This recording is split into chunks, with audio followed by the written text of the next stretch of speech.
چین هیواد ته له افغانستان څخه د ځمکې له لارې د جلغوزیو صادرات پیل شول. د صنعت او سوداګرۍ وزارت وایي چې بهرنۍ هیوادونو ته په کم لګښت سره د جلغوزیو د صادراتو د استولو په موخه یې د ځمکني ترانسپورت له لارې دغه پروسه پیل کړه چې د یو خصوصي ترانسپورتي شرکت له لوري به زرګونه ټونه جلغوزي بهرنۍ هیوادونو ته په ځانګړې توګه چین هیواد ته صادر شي. د هیواد په اقتصادي پیاوړتیا کې به هم رغنده اغیز ولري. همدارنګه د چین او افغانستان ترمنځ به په سوداګریزو او ډیپلوماټیکو اړیکو کې نور هم ښه والی رامنځته کړي.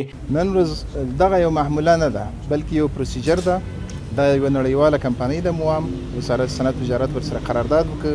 هر ورځ 15 ټنه د انتقال صلاحیت دوی لري او د کابل څخه تر شانګهای ښاره پورې د 3 نه تر 5 ورځو پورې د افغانستان محصولات صادرولای شي.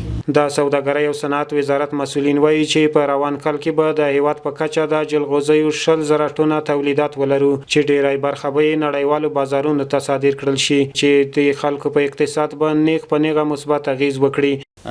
امسال در حدود تقریبا تا 20,000 تن الحمدلله ما تولیدات داریم و به فضل مرحمت پروردگار انشالله امسال ما کوشش میکنیم. پارسال یک سکتگی کمی آمد به خاطر کرونا و امسال در تف تلاش هستیم که انشالله صادرات ما عادی جریان داشته باشه.